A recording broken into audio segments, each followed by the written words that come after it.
What's this time of year like around here for this program, knowing that it's getting to the good stuff?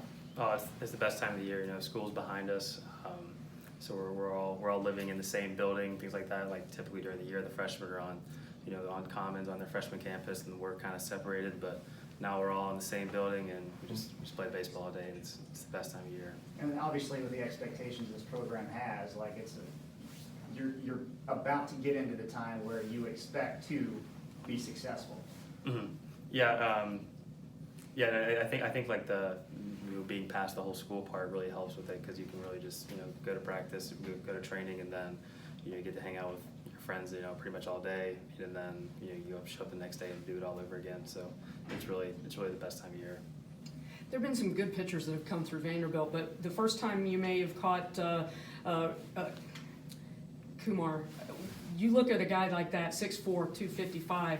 What did you think when you watch him walk out to the mound? First of all, It's a big kid. He's playing the wrong sport, but yeah, he's obviously a really big kid.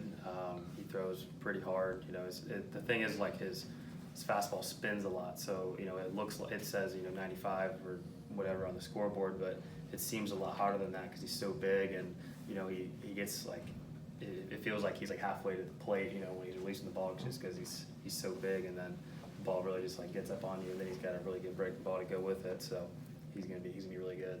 can you tell when a batter may not have scouted him a bunch, or even if they have, walk up to the plate and then they look out and see that guy? Can you tell as a catcher if somebody may be caught by surprise a little bit? No, I really can't tell when I'm catching, but you can tell, like, when I'm, like, if you're in the dugout, you can kind of tell, like, if someone, like, if it was surprised by how quick it gets on you. You can watch film and do all those things, but nothing's really like stepping in the box to face him. So, like, when you probably see the first one, you're probably a little bit surprised by how much quicker it actually seems. So. Like late life on the fastball? Is that part of the Yeah, we call it hitting ice, like, because it's like the last 10 feet, it jumps. It's like you swing where you think it's gonna end up, but it's a little bit quick. It's moving a lot quicker than people think. I'm thinking that helps the other pitches that he's got as well, make them look even better. Yeah, for sure. Just because, you know, he throws a fastball and you swing under it, you know, because it's got that, like, late life that we talk about. But then, so you start thinking about it, and then, you know, he throws a breaking ball and you're kind of cheating to the fastball. So, yeah, that two pitch mix is really challenging as a hitter. Does it complicate your job, or do you look forward to playing a team that likes to steal a lot of bags? I look forward to it, definitely. I mean, yeah, it's a lot of fun. Definitely, you know, throwing out runners and things like that. But you know, just try to just play it one pitch at a time, and, you know, whatnot. But it's definitely a lot more exciting. You know, there's like that anticipation of maybe they're running, I get to throw out a runner or something like that. But it's a lot of fun. Ty, what makes this offense so good, in your opinion? In my opinion, it's, you know, because top to bottom, 1 through 9, everyone is a really complete hitter, and they can do a lot of different things. You know, like we've, you know, hit some home runs this year. We've had a lot of good bats late in games where we're battling against tough relievers and things like that. And we can also play the short game and skill game and things like that. So 1 through 9, each guy can really do a whole lot of a bunch of different things at the plate. And, you know, like as a pitcher, there's no breaks. You know, like each guy, you get down to, you know, 7 or 8 hole where maybe it might be like a little bit weaker. You know, you might take like a mental break, you know, just because it's later in the order. But, you know, our guys in the bottom of the order hit just as good. You know, you can flip the lineup, and, you know, really wouldn't change a whole lot. So you really got to be locked in the entire game. You just can't take any mental breaks. Yeah, and Corbin said you guys do a great job of staying in your lane. Talk to us about that a little bit, just knowing what you're up there to do. Mm-hmm. Well, Mike Baxter, he's done a terrific job with us. Like before games, we go over the plan for the day and things like that, like how we're going to attack the pitcher. And then, like, throughout the game, you know, depending on whether you struck out, whether you hit a home run or whatever, he does a really good job of making sure you're centered before you go up to the plate. And that's something we really emphasize, is not taking away the last bat, or even the last pitch for that matter. Is just getting back to, you know, the clear mind, and then just getting in the box and competing from there. And when a team's hitting, it's kind of contagious too. I'm thinking up and down the lineup. It is contagious for sure. You know, it puts pressure on the pitcher and the defense. So, you know, I feel like they can feel our presence at the box, you know, when we're all hitting, and it definitely is contagious. How impressed are you with what JJ's been able to do this year?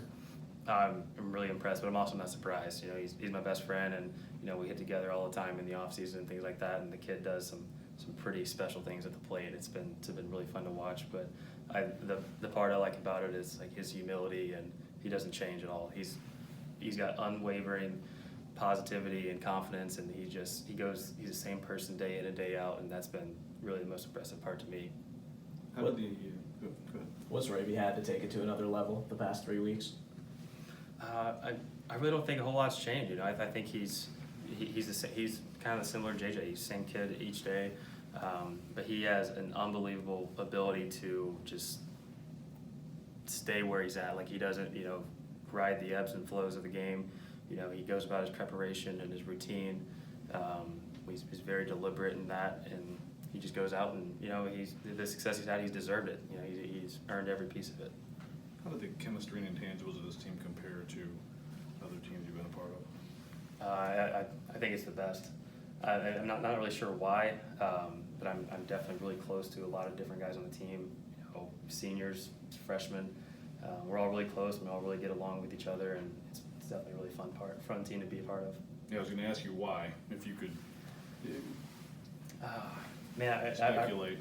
I really don't know why. I mean, I don't know why the chemistry is the way it is, but we really get along together, and I really enjoy being around the guys, and I think most people feel the same way. It's been that way all along. Like, did you get a sense that it might be special in that way pre-season or off-season? Oh yeah. I think it's also has to do with like us being like an older team also, because I mean we have the 6, 7 seniors that are still here. We have the juniors and the sophomores. A lot of us have played together, you know, and I think that definitely adds to it, you know. But yeah, I knew right off the bat that, you know, we were gonna have a lot of fun as a team. Talked about Rocker and Raves, just the rotation as a whole from Friday to Sunday, being a guy that catches on that. How impressed are you by all of them? Really impressed. Yeah, but at the same time, just like I said about JJ, I'm not really surprised. You know, I as a catcher, I get to work very close with them, and I get to see their routine and how serious they go about their routine and their daily work, and how much time they put into their craft. And yeah, that's why I get so excited. You know, when they you know are successful, because they deserve it. You know, and I've been there with them. You know, catching their bullpens and things like that, and giving them feedback, and just the passion they have for their craft and, you know, their daily work, it's second to none, and that's why, you know, they've been as successful as they've been. Now that, you know, we're in May, almost to the end of the regular season, than when you came here on campus last year? I wouldn't say comfortability has changed. I just said like settled into like more of the aspect of playing more, not necessarily comfortable. You're known for your fastball. Is that your favorite pitch? No, definitely not. Definitely the curveball, slider, slurve, whatever it is. That's my favorite to throw for sure.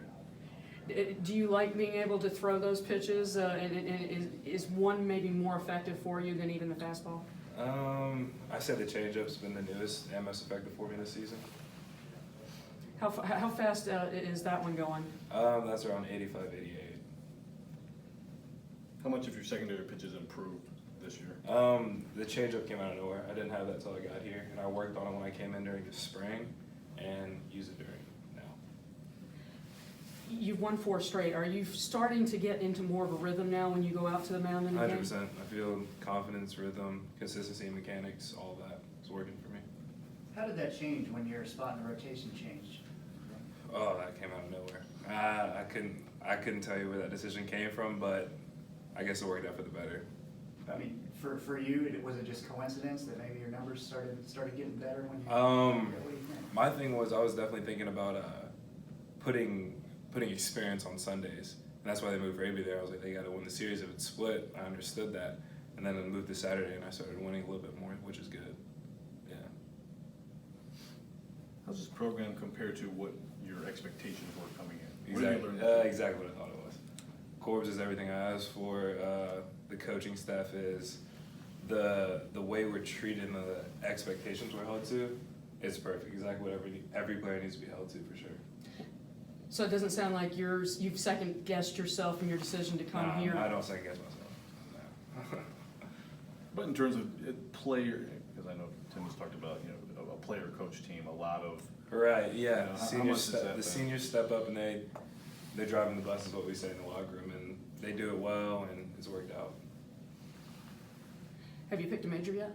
I have not. I'm thinking about either psychology or HOD. It's tricky here. Yeah.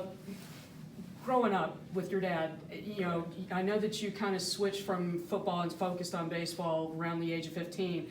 How tough was that decision? You know, considering your dad and your uncle, you know, both played football, and no offense, I could imagine a lot of teams looking at you as a variety of positions right now. The year I stopped in football was just when it started to get fun for me. Like that's when like the offers started coming a little bit. I started to get noticed. Coach Rock's kid, a lot because of my name. And then I think my dad and mom saw what baseball had in store for me, and they were fine with it. My mom enjoyed driving me to the tournaments around the summer and all that, and I guess I'm here now. Did you tell him it's like, listen, baseball's a sport I want to play? Look, baseball for me was definitely like, it seemed not the easiest, but the whole white ball and like a bat thing, and they got to hit that, it seemed a lot easier than football. And the way my dad coaches his players, I didn't like seeing that. No hitting involved unless there's a collision at a plate. Exactly. Yeah. I'm sorry to tread over small ground. How tough was that decision, sitting down, looking at college, and looking at what you could have done if you'd gone to baseball last year? For the months leading up to that decision, it was what I woke up and thought about every day. And I don't know, with my mom, my dad, and that help, I'm sold on it. No, like I said, I don't second guess myself. Well, JJ's hitting so many homers. Where do you think his power comes from? His simplicity as a person. He's a very simple person. That's what he does when he's up there. Just doesn't get too complicated, overthinking. Nah, he doesn't. They have you at back. The defensive end. Yes. So you'd rather fool a batter at the plate than go take the quarterback 100%. out? I think my chances are higher rather than walking up to a 6'6", 300-pound lineman. I don't know. It's fun for a little bit. Was that a tough decision for your dad, or like you said, he looked at what your options were and He would still joke about me about coming to play for him and all that, and I don't know. It is what it is. and if that had happened, you'd be at the school across the state. Kind of, yeah. I don't know if I would have gone there, but yeah. You guys good?